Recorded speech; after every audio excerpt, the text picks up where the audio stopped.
नमस्कार दोस्तों। आज हम मदर ऑफ ऑल जो हाल ही में 27 जनवरी 2026 को हुई थी भारत और यूके के बीच में, उसमें हम एक छोटा सा आसान शब्दों में विश्लेषण करेंगे जिसमें हम समझेंगे कि इसमें क्या क्या की पॉइंट्स रहे हैं और इसमें इसके होने से भारत में आम आदमियों को क्या सुविधा मिलेंगी, क्या लाभ मिलेगा, लॉन्ग टर्म में क्या लाभ मिलेगा, क्योंकि इसमें तुरंत कोई लाभ देखने को ऐसा नहीं मिलेगा।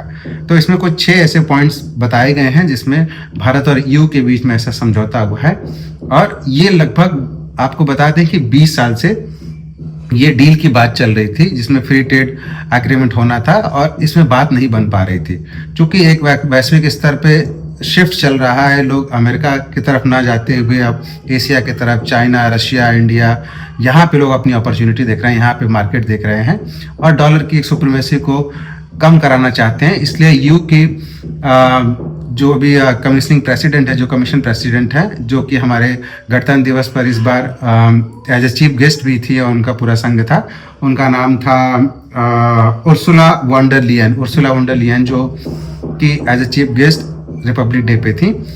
वो भारत में आई थी 27 जनवरी को और भारत और ईयू के बीच में एक समझौता हुआ प्रधानमंत्री नरेंद्र मोदी जी के नेतृत्व में। ईयू आपको बताते कि बेसिकली यूरोपियन यूनियन एक यूरोपियन छोटे छोटे 27 देशों का एक संघ है, सबको 27 देश मिला के ईयू बनता है। और ईयू और भारत में जो ट्रेड हुआ है, इससे भारत के जो भी निर्यात होंगे ईयू में, उसमें ईयू ने कहा है कि हम आपको 99% तक निर्यात करने की परमिशन देंगे, उसमें आपको कोई रुकावट नहीं होगी, यहाँ तक सहायता करेंगे। वहीं भारत ये कहता है कि आप जो भी सामान ईयू से भारत में लाएंगे उसमें हम टैक्स में कमी करेंगे, लगभग 96% ऐसा कहा गया कि आपको टैक्स में छूट मिलेगी वहाँ पे। इससे होगा ये कि एक तो ईयू के लगभग कहा गया है कि 4 बिलियन टैक्स की बचत होगी ईयू को।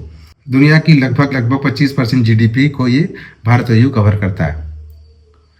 तो इससे इस ट्रेड के होने से, इस डील के होने से भारत में एक आर्थिक मजबूती आएगी, भारत में बाहर की टेक्नोलॉजी आएगी, भारत में प्रोडक्ट अच्छे आने लगेंगे और भारत उनको टैक्स में छूट देगा और भारत से लोग वहाँ पर जाके अपना काम कर सकते हैं। वहाँ पे एक अपॉर्चुनिटी नई जनरेट होगी, एक चूंकि 27 देश है तो एक नया मार्केट खुलेगा। इसमें आपको कुछ 6 पॉइंट है, मैं आपको तुरंत से बता देता हूँ कि भारत और ईयू के बीच में ये 20 साल बाद ट्रेड हुई है, जिसमें ये ट्रेड जो है 2 अरब डॉलर का ये जोन बनाती है। इस ट्रेड के होने से, इस डील के होने से 2 अरब डॉलर का हमारे पास आयात निर्यात होगा, एक मार्केट की संभावनाएं बनेंगी। उसके बाद भारत और ईयू के बीच में एक इंपोर्ट एक्सपोर्ट में टैक्स की कटौती होगी। तीसरा, भारत के मजबूत सेक्टर बूस्ट होंगे, जैसे कि टेक्सटाइल, अपैरल यानी कि कपड़े, धागों से बनने वाले कपड़े, उसके बाद leather, footwear, James and jewellery, marine product, pharma, engineering, ये सारे हैं जो ईयू में, यानी कि यहाँ से लोग वहाँ जाएंगे और वहाँ से भी चीज़ें यहाँ पे आएंगी और ये सस्ती रहेंगी और वहाँ पे जाके लोग अपना काम कर सकते हैं, आयात निर्यात बहुत अच्छा हो जाएगा। तीसरा, ऑटो सेक्टर में बड़ा बदलाव हुआ है। यूरोप की गाड़ियाँ यहाँ पर आती थी तो पहले 110% टैक्स लगता था। अब क्या हुआ है कि जैसे ये डील साइन हो गई, अब यहाँ पर उन टैक्स को घटाकर 10% कर दिया गया है, बट ये कोटा बेस्ड है, सभी गाड़ियों पे नहीं। ऐसी कारें जो कि थोड़ी लग्जरी हैं, अच्छी हैं, उन पे 10%, जो पहले 110% टैक्स लगता था, अब 10% टैक्स लगेगा, कोटा है ये। बाकी और भी कार हैं जो ईयू की कारें हैं जो इंडिया में आएंगी, वहाँ के इंजन पार्ट्स आएंगे, कार के पार्ट्स आएंगे, वो सस्ते होंगे, उन पे इंपोर्ट ड्यूटी कम लगेगी, टैक्स कम लगेगा, वो सस्ते होंगे, तो लोगों के बीच में अच्छी कारें और सस्ते में मिलेंगी, लोग और अच्छी सुविधाओं का उपयोग कर सकते हैं। तीसरा ये है कि पांचवा है कि सर्विस एंड मोबिलिटी एग्रीमेंट हुआ है। इसमें आईटी यानी कि जितने भी ये हमारे आईटी के इंजीनियर्स हैं, आईटी इनेबल्ड सर्विसेज के जो भी इंजीनियर्स हैं जो काम करते हैं प्रोडक्ट बेस में और सर्विस सेक्टर में जो भी काम करते हैं, उनको एक बढ़िया अपॉर्चुनिटी मिलेगी विदेश में जाके काम करेंगे, क्योंकि ये पूरी तरह से नया मार्केट खुल चुका है 27 देशों में। अब वहाँ पे इंडिया की जितनी भी ऑर्गेनाइजेशन है वहाँ से बिजनेस लेंगी, यहाँ से लोगों को आउटसोर्स करेंगी, वहाँ पे जाके काम करेंगे। तो IT and ITES, finance, education, tourism, जितने प्रोफेशनल्स हैं, ये सारे लोगों को विदेश में जाके काम करने का मौका मिलेगा। तो एक फाइनेंशियल स्टेबिलिटी भी आएगी और एक सर्विस सेक्टर बहुत अच्छा खुलेगा।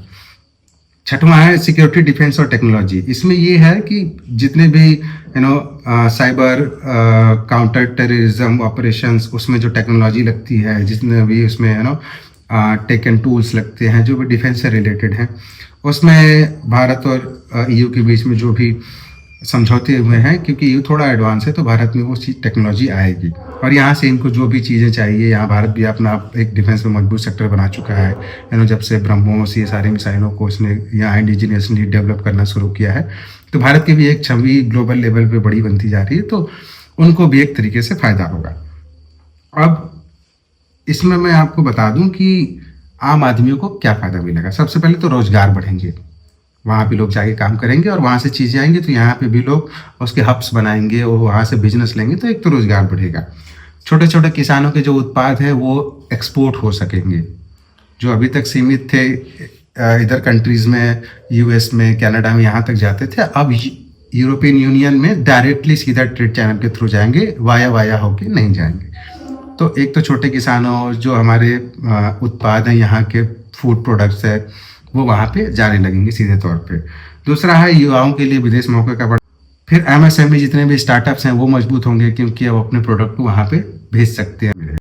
इसमें एक चीज़ कंसर्निंग ये है कि ये ट्रेड चैनल खुलने से, ये मदर ऑफ ऑल डील होने से चीज़ों का एक्सपोर्ट इंपोर्ट बढ़ेगा, वहाँ से चीज़ें आएंगी जाएंगी, पर चीज़ों भारत में कंपटीशन बढ़ेगा। भारत मजबूत हो रहा है और मजबूत होगा, भारत की एक पकड़ ईयू में भी बनना शुरू हो रही है। तो यही आज का एक संक्षिप्त विश्लेषण था। आपको कैसा लगा कमेंट करके बताइएगा।